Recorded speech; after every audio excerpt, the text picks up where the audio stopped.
Hey everybody, Josh the RV Nerd of Bish's RV came all the way out here to Idaho to get this one for you today. So, Ida, how you doing? This is the 25 RBP, yeah, you know me, North Trail. This is a model I first saw about 2 years ago, and it's their version of that like 26 rear bath super slide that everybody has, but they twisted theirs around a little bit differently. So if you're looking for things like maybe a little bit of campsite window coverage and some really nice counter space, this one right here might just be the ticket. Now, it also includes things like a private 72 by 80 king bed. We've got wide stance stability axles and a massive front pass-through on this one right here. It's pretty much an all-aluminum framework for the most part as well, which helps keep the weight down with a heavy level of lamination applied there. The whole thing, though, is that the living kitchen area on this one, it's like they took everybody else's RV and they rotated the living room around 90 degrees and twisted things around in an interesting way. I personally am a fan of these like L-shaped chaise lounge kind of things because they can be a sleeper, they have storage, I can stretch out on it if I need to. You can do a bunch of different things however you need to or want to, and it's a very social seating arrangement. Nope, that's a different thing. That's when my Uncle Gary forgets to post bail. But it's a different kind of arrangement where you're really sitting directly across from one another. Now, it's kind of a Franken table where it's half a booth, half a dining table and chairs, where you've got two free floating chairs that you could totally get out of there if you wanted to just make this as a couples model. Pro tip, by the way, you can take one of those floating chairs and put it in the bathroom doorway so you and your loved one can have a dominance establishing staring contest while someone's in there. But enough about that. There's a couple things I think you might like, and there's a couple things I think you definitely won't, and I want to try to share the good, the bad, with the ugly, with everything in between. And if you like that, let's hit that subscribe button, and let's get in there.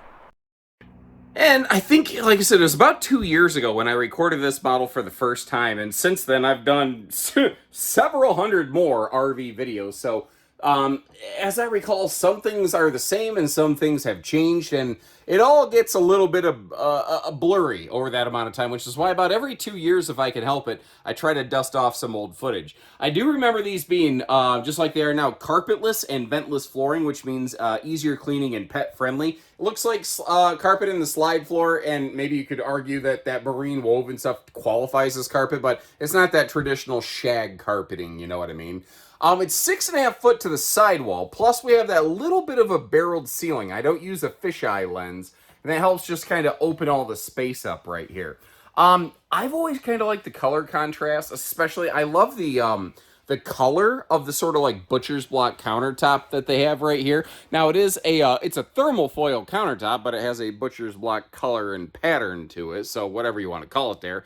And I don't remember this having a TV standard before, and I think it really benefits from having one right there, since the entertainment is directly across from our L lounge. Now, because they put the TV there, what do you think about this? Actually, I like that they didn't box it in, because that allowed for a larger TV. And what's funny is that is a pivoting swing arm TV.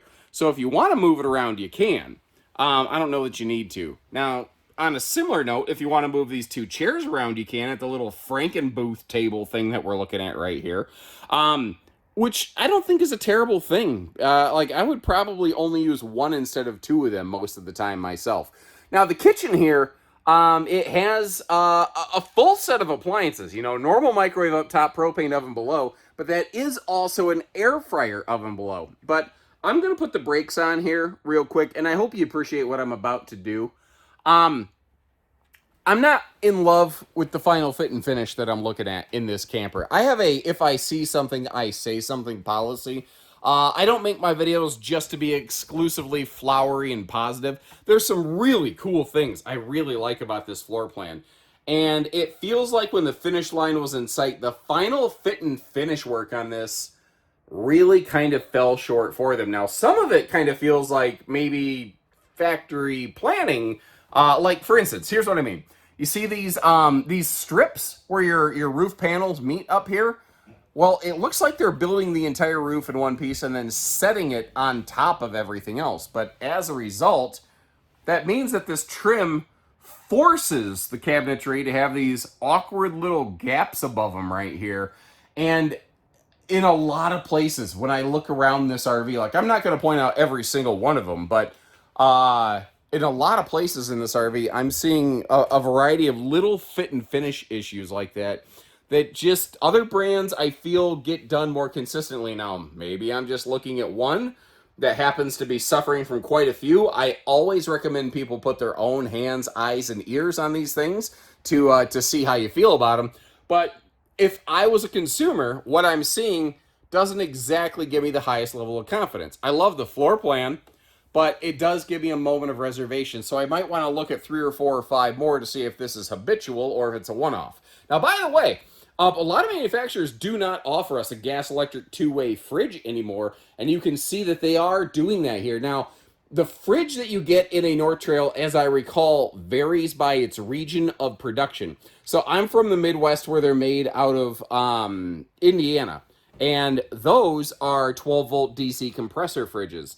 We are currently out west in Idaho today, where boondocking is far more common. So these things tend to come standard with a gas-electric two-way fridge, and I don't think regionally the refrigerators can be optioned. I think they just use what they use, and that's that. I know it wouldn't have an opposing breeze window, but a window on that slide face, it does feel like would be nice here. I'll get the bathroom lights turned back on in just a minute. Let me, I just want to kind of back up and give you a little bit of a look at everything here from the other direction. One of the things this model does just crazy good, though. It's got about an acre counter space, as I like to say it. And notice, too, where they put the power outlets. They put them nice and low, where they're really easy to reach. Now, if you watch a bunch of the outlets, including an outlet outside, you'll see this little sticker here. It says Sol on it. Well, that's their name for their solar package, and by default, it's solar prepped. You know what? I'll cover that more outside when we're at the solar panel stuff. Anyway, when you have a level exchange on a counter like this, I do like it when the level goes up before you get to the dining. So if you spill something, you don't tend to spill it all over whoever is dining with you. So to me, that's kind of a positive feature right there. And some people really don't like these, and to my knowledge, there's no other optional seat, but I personally really like these L lounges because it's big enough. If an adult wants to stretch out on it and take a bit of a daytime snooze, you could. But what's also great, if we're going to have some guests, that does bust open into a sleeper. And the one section does have storage a little bit like a booth dinette. So it does a little bit of everything. Not to mention this RV has its own dedicated dining. Again, with those floating chairs, you can move them out of the way if you wanted to. Now, you may notice those kitchen drawers are kind of sloped downward. They're not supposed to be. That is one of those symptoms right there where something in the final finish of this RV got missed or jiggled loose on the way from wherever it was built to wherever it's parked now here. And I'm in Meridian, Idaho today, basically Boise. So, again, I don't love stuff like that. But if I see a defect, I'm going to point it out so that you know what maybe you're really getting into or what to look for when you go to check the RV out in person. But again, some good qualities. It's pocket-screwed cabinetry. They do give us a nice space for a wastebasket under the sink. I was pleasantly surprised to see that. And the pantry space in this is actually really good. So that's kind of the catch-22 of this RV. I really love the layout. It feels like it could have been executed a bit better. I would be kind of curious if someone is a North Trail owner. Not even just this floor plan, but any North Trail owner, would you be willing to chime in and kind of share how your ownership experience has been? Has it treated you right? Have you had issues? Because I could say anything I want, but it always sounds suspect when I say it. When you say it as owners, I feel like it carries a lot more weight. Now, up front here, the bed is very bossy in this room, and I'm not even going to call it really a walk-around bed because those side stands are so big. But it is a 72 by 80 bed. You can put a true queen in it if you want to, because you notice how the bed base, what little of it sticks out is more queen size, but by default, it's a king bed. Now, they've had USB plugs up here for the front bed area for a while, but they were integrated into one of the other light fixtures, and they were not easy to always see. So they've kind of changed that around here a little bit, basically. You know what? As long as we're staring at this thing, let's go ahead and crack that closet open. You do have small wardrobes on either side of the bedroom. You also have storage above the bed, although it is a little bit tricky to kind of not tricky to access, but you have to use one hand or your head to hold the door open because it's a gravity drop drawer is basically what I'm getting at there. I'm going to give the bedroom credit. It does have breeze across windows, which is very nice. And then over here across from the bed, I kind of like how they accomplished this. They did a good job using space that otherwise would be kind of a little bit awkward. Up top in the upper left, that's where your TV hookups are located. If you wanted to put a TV in the bedroom, you see plenty of just wood space there to be able to hook that up. But the way that they utilized all of the storage potential over here, because it has that funky L-shaped kitchen, they didn't let any bit of that space go to waste. And I would rather have weird, awkward, triangular shaped space like that open pocket than wasted space myself. I really do have that nasally head cold sound going on today, don't I?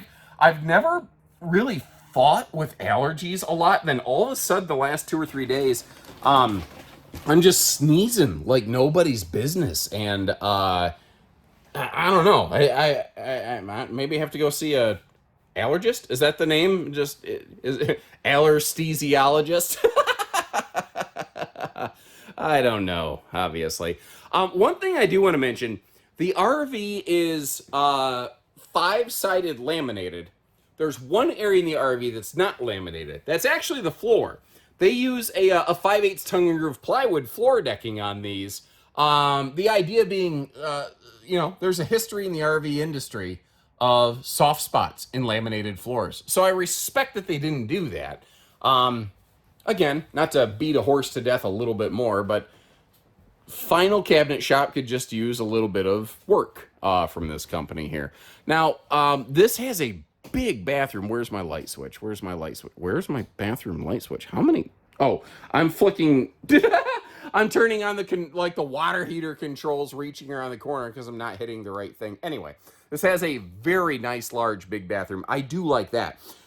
It is dominated by just a redonkulously large countertop over here because that goes over the camp kitchen. And I want to hear your input. I asked this last time, and I know what the overwhelming majority of people said, and I have a feeling what you're going to say this time. But how do you feel about the 2 sink situation? I will go first. I don't like it. I would personally rather just have like one sink over here and then just wide open counter space. Now, remember, down below it's the camp kitchen, so it's not like we're wasting storage, but I don't personally feel like the second sink is doing me anything because I would have to like sit on the toilet and turn to be able to like really normally kind of use that thing. I don't think there's anything normal about that.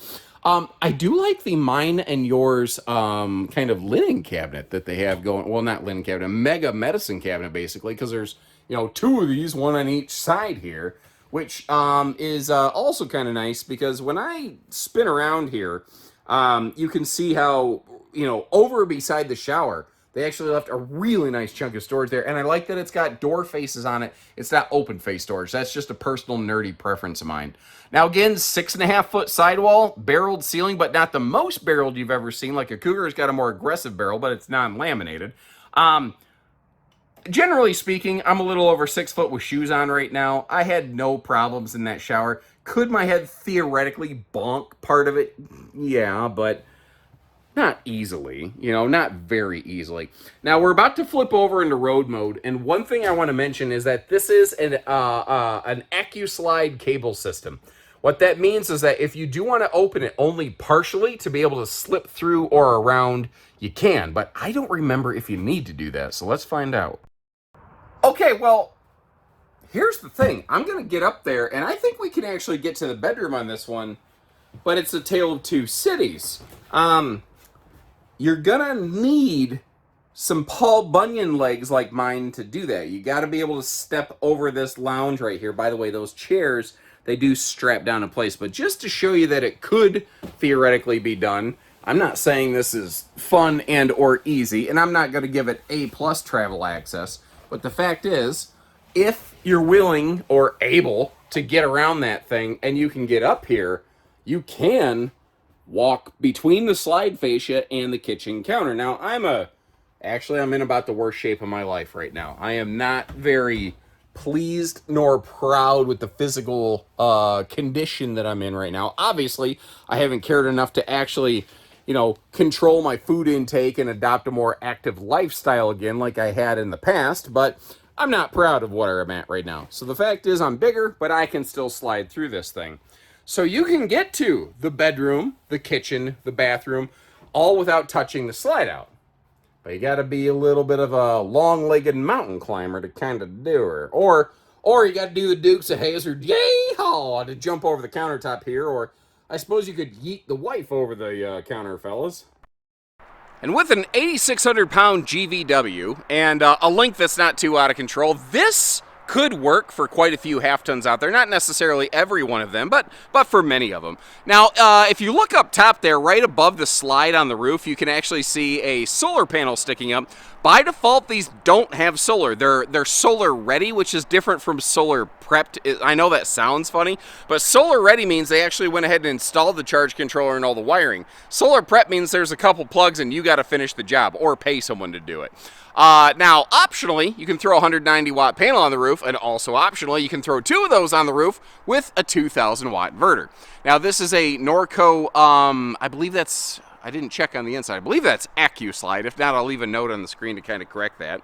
And again, I like to share things that people like and things that people don't. For instance, this is a two-headed poop hydra. It has dual sewer hookup. So up in the front here, just behind the front power stabilizer jack, you've got the kitchen gray outlet. In the back, that's where you have the bathroom black and gray. Evidently, the way this one was worked out and laid out, that's just kind of how they had to go about it.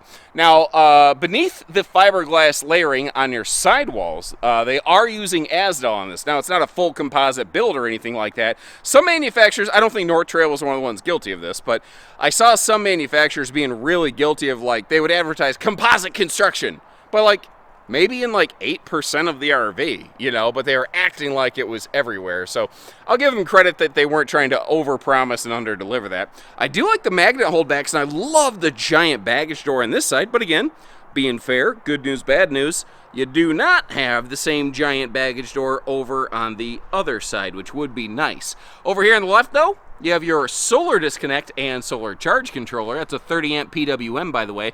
And we are prepped and ready for TPMS. So if you feel like getting the TireLink TPMS system, basically it's pretty much plug and play. I've used those. They're pretty simple to get hooked up. Again, though, power stabilizers, those are factory standard across the board. I don't know that I love that wiring being so visible. I don't love that. Again, trying to be fair. Enclosed and forced air heated underbelly. Now, they don't advertise like super crazy Arctic camping. It's extended season, so if it's going to go below freezing a little bit tonight and then come back, you're going to be okay. Wide stance stability axles here, they help take some of the bump and jump out of the transit situation, but they are not a complete replacement for a proper anti-sway weight distributing hitch. The awning space, I'm just going to say, is adequate. Because of where the windows and the big baggage doors and the camp kitchen fell, they gave it the most awning space they can, so I can't knock them for it. It just feels okay. It's not bad. It's not great. Little mini camp kitchenette. This is standard. But the thing is, well, if you're like, well, I don't want that. I don't care about that griddle. All right, remove it. And now you just have a little shelf that opens up, basically, So you could have like a little outside drink station, as it were, when it's drink o'clock. Your black tank flush is on the back wall, as is your prep point for your portable ladder that is not included to get you up there to that walkable roofing. One thing that is included, thankfully, though, is the hot, cold outside utility shower. Just in case the missus kicks you out at night, fellas, you can treat the neighbors to a free show while you're getting bathed in the morning, right before you get kicked out and arrested. So once again, there's nothing else I've seen it anyway that's exactly like this layout. There's plenty of other things that are in this neighborhood. So to help you with that, I'm going to leave you some links in the description to check for pricing and availability on this one, as well as some of the other guys, some videos to those. Let me know which one you go with and why, and what you think about it, where they nailed it, where they failed it. And until next time, take care, stay safe, have fun, and happy camping, everyone.